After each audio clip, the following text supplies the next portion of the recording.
Chào mừng quý vị quay trở lại với phần tiếp theo của chương trình Đồng Tiền Thông Minh trên kênh FBNC với cuộc trò chuyện cùng anh Avinash Satwalekar là tổng giám đốc và giám đốc đầu tư của công ty quản lý quỹ đầu tư chứng khoán Vietcombank để tìm hiểu rõ hơn về quỹ đầu tư dạng mở.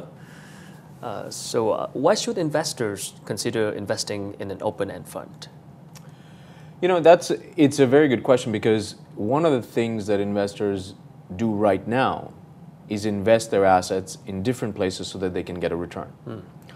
What open-ended funds do, in addition to all the advantages I was talking about earlier, is it gives you another asset class that's liquid, where you can benefit and save for the long term. One of the key things I think you should focus on whenever you're looking at investing is always have a goal. Right? What is your goal? Why are you saving? Why are you investing? You need to have that goal. Whether it's, you could have different goals. People have short-term goals, people have long-term goals. Your short-term goal could be as simple as, you know what, I'm saving up to buy a motorbike. Sure. Or I'm saving up to buy a house or for my wedding. The longer-term goals are more, I'm saving for my child's education, I'm saving for retirement. So you need to have that goal. Once you decide on what your goal is and why you're investing or why are you saving, then you find the right assets. So right now, if you look at it, retail investors put their money in bank deposits, gold. They put it directly into the stock market if they have some knowledge or some information or want to speculate. What open-ended funds does is gives you a method to systematically think about saving, All right. planning.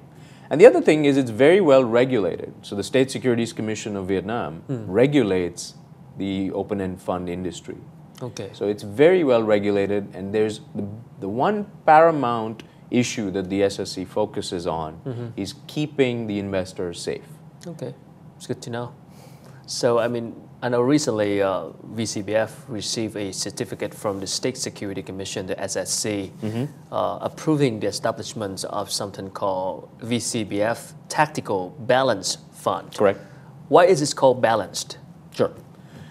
So if you look at what are the different types of funds that are available in Vietnam right now, you have fixed income funds and you have equity funds. Like the bond, right? Yeah. Right. Bonds, fixed income. So you could have government bonds or corporate bonds.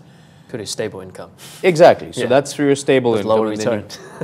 Exactly right. So not necessarily always, sometimes. Right now, definitely it's lower than what it was previously.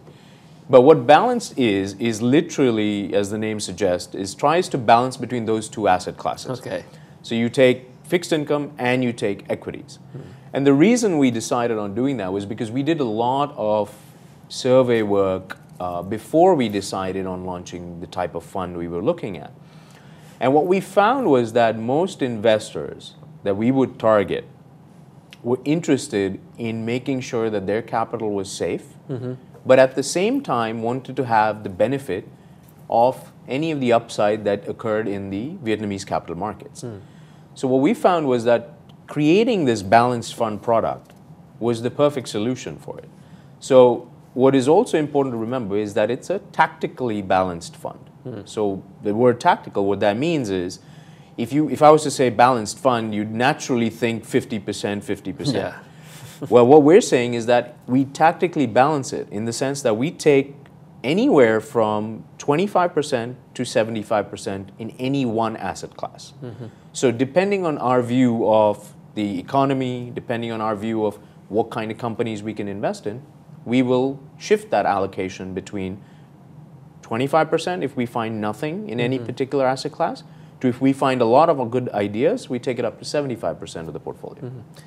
So do you think now is the good time to invest in the securities market in Vietnam? I think it is, and I'll give you a couple of reasons why. If you look at a macro level, Vietnam, if you read all the newspapers and stuff like that, you'd think that Vietnam is slowing down and things aren't moving. But actually what is happening is all the things that have occurred in the past are finally stabilizing right now. I mean, when you look at GDP growth, for example, it's 5.4% last year, and it's going to be a little higher this year. That's not bad. that is pretty stable growth. We've stabilized the economy. We've brought interest rates down to a level that is manageable, where companies can finally afford to borrow and start putting capital to work. At the same time, interest rates are lower so that individuals can now think about borrowing. Okay. And like I mentioned, when you talk about young students coming into the working world, they're getting salaries. They're going to start spending and consuming. That is going to drive it. So in my mind, from a kind of a GDP perspective, it is a very attractive time to invest in Vietnam. Now, there's another element to it, which is valuations. What am I paying for these companies when I'm buying them? Right? In the stock market, when you invest in a company, you've got to make sure that you're buying it at the right price. I think valuations right now are incredibly attractive, especially when you compare that to any other regional country. Okay. So you have a very good backdrop of monetary policy that's done extremely well. You have the government that is thinking of putting in some additional fiscal stimulus, which is going to drive the GDP growth. And you have a case where valuations are relatively cheap. So you have a perfectly good situation that will hopefully drive positive returns in the future.